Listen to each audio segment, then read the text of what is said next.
Стадион. Емисија за вашата вистина. Кажавте зеленило. Рудник и зеленило некако не оди едно со друго, а рака под рака. Секојаш кој ќе се спомене некаде рудник, тоа е инвазивна дејност која што не е нималку нежна, која што загадува многу лесно ако тоа не се заштити. Тој е проблем како го решавате. Дали имате проблеми со САСА, со луѓето кои што се собственици таму, дали се вложува доволно? Затоа што каков и да е рудникот, реков, таа индустрија никогаш не е нежна. Така. Македонска каменица има рударска параметрите, историја, показателите што така, покажуваат. да. Ако се спореди каменица, сите велат и поради рудникот е така. многу позагадена од, не знам, некоја друга средина, Кочани или Струга или Виница, ме разбират? Така, Какви се показателите? Имате мерачи редовно, прецизно, што ги мерат сите тие параметри? Како собственик на интегрирана дозвола, рудникот САСА има обврска редовно да прави мерења кои што во моментот ги ставаат на нивната веб страна и сите мерења се ставени и на релевантните институции во државата кои што мерења се во рамките на нормалата.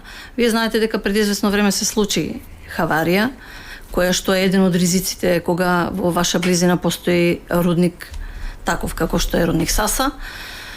Заеднички со министерствата, кои што се задолжени, Министерството за животна средина, Министерството за економија и менаџментот на рудник САСА, во најбрз можен рок експресно се започна со чистење на она што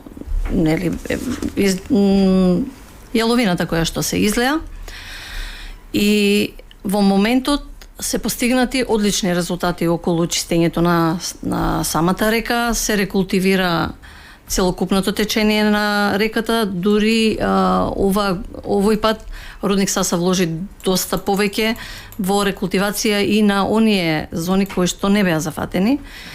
Во моментот исто така се рекултивира и се чисти градското подречје, каде што се засејува, се зеленува и се дочистува Каменичка река. Последните анализи на водата покажуваат дека веќе анализите се вратени на претходното. Мене искрено ми е жал за такви работи кога се случуваат, меѓутоа наше е да инсистираме сето она кое што се случило да се доведе не во првобитна положба, туку во положба уште подобра од претходното, за да се покаже општествената одговорност на компанијата која што кај нас суштествува. Кога ќе кажете рудник и зелено, да, за многу перцепцијата е дека е невозможно тако нешто. Македонска каменица е пример дека не е така. Затоа што заеднички еве со новите собственици од рудник САСА заедно стапивме, кога јас стапив на функцијата и дојдоа како нови собственици, се многу поразлични од претходните затоа што доста вложуваат во заштитата на животната средина, можеби не доволно и тие се свесни за тоа и затоа бараат и нови активности. Еве пред 2-3 недели имавме состанок со национални шуми, каде што сакаат да засадат некаде околу 20 хектари зеленило, се со цел механизацијата која што ја употребуваат во рудник САСА, која што испушта издувни гасови, за да може на еден начин тоа што го загадуваат од друга страна да засадат насади кои што ќе абсорбираат тоа и имаат своји планови. Вие сте психолог, има ли имате допринос со медицината? Така. Има ли последици во поглед на здравството? Не само безбедноста на работа, затоа што таму се случува често повреди, смртни случаи, каква е ситуацијата сега. Зборам, имате ли и последици од аспект на здравието на граѓаните? Специфични болести, последната деценија, например, што покажу? Видете, јас долго години работев во здравство, работев како медицинска сестра, меѓутоа ги водев статистичките податоци кај нас во ординацијата, кај докторот кај што работев. Ако земеме предвид дека порано пред воведувањето на новите методи во рудник САСА, дека силикозата како професионално заболување беше доста застапена, имав блиски и родени пријатели кои што за жал починале како резултат на силикоза, меѓутоа сега новите собственици, па и претходните ангажира стручни тимови кои што се грижат за здравието на рударите, но и доста вложуваат во заштита при работа, што резултира и со, можам да кажам дека можеби последните 6-7 години во ординацијата каде што работам нема забележано случај на силикоза. Нормално дека кога се работи под земја, дека влагата е зголемена, дека респираторните заболувања се во поголем број. Не можам да кажам дека статистиките покажуваат зголемување на некои канцерогени заболувања кои што се директно влијание од работата во рудникот. Не е процентот поголем од например, другите општини, пробишти, соседните кои што се наврава.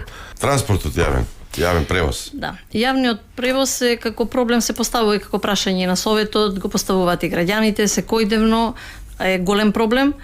Во контакт уште на почетокот на самиот мандат стапив со сопственикот на Берово Транс, кој што реално ја отслика состојбата дека нема доволно патници кои што би му оправдале линијата. Тој секако плаќа, ги има земано линиите и плаќа за тие линии, меѓутоа особено сега во корона воопшто не е исплатливо, затоа што и покрај ограничувањето на бројот на патници, па и патувањата беа намалени. Тоа е проблем со кој што мора да разговараме со други сопственици, со оние кои што имаат можност да се обраќаат меѓуградски. Верувајте дека тие што имаат потенцијал не беа заинтересирани. Како функционира, како се движат граѓаните во општина? Со такси, се организираат приватно, нешто диви? Пред една година имаше Каменица Делчево, имаше редовна линија с превозник кој што се обраќаеше меѓуградски, меѓу двете општини, беше конкретно за Каменица Делчево, по неколку термини на Сабајле и Попладне, а сега одат само со приватни возила. Со такси, да, така. Сака некој да дојде од Каменица до Штип, функционира ли тоа? Над лекар? Само со такси превозници, инаку немаме јавен превоз. Депонијата? Да, многу важна работа, која што на сите ни тежи. Меѓутоа, јас можам да кажам дека североисточниот и источниот плански регион се во голема предност пред останатите региони, затоа што средствата кои што треба да бидат наменети за интегрираното управување со отпад се обезбедени. Ние сме веќе во втора фаза, тоа е ги добивме сите општини, ги добивме возилата. Сега во моментот е дистрибуција на контейнерите, веќе одредени општини добија. Очекуваме овие денови Македонска Каменица да добие 70 контейнери. Заради корона кризата не се одбра надзор, се одбра компанија која што веќе ќе прави рекултивација на старите диви депонии. Мислам дека и таа постапка е сега завршена, што значи дека во најкосможен рок се очекува да започне затрупувањето на градските ѓубришта, така да ги кажам, по сите стандарди, и општина Македонска Каменица ќе биде претоварна станица, значи во околината на општината повеќе нема да постои ѓубриште. Општинското знаме, што е проблем? Грбот го гледам на вебсајтот тука. Да, општинското, знаете дека со договорот со Преспа, пошто на самото знаме се наоѓа знакот на Вергина, се тргна од јавна употреба. Во моментот подготвуваме одлука на Совет со која што самиот Совет ќе формира комисија која што ќе распише јавен повик за ново знаме и нов грб на општина Македонска Каменица. Зошто и нов грб? Еве на грбот тука што гледам е окей. Да, видете во комуникација со хералдичарите, они кои што се стручни да го дадат мислењето, ние сме единствена општина каде што внатре во грбот стои името на општината. Да, стои. Да.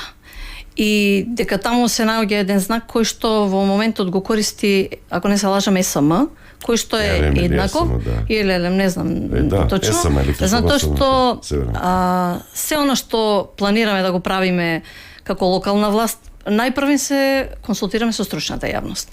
Ако тие ви дадат забелешка и ви кажат дека тоа не е по законот на хералдиката, дека треба да имаме знамиња и обележја по стандарди, тоа треба да го направиме.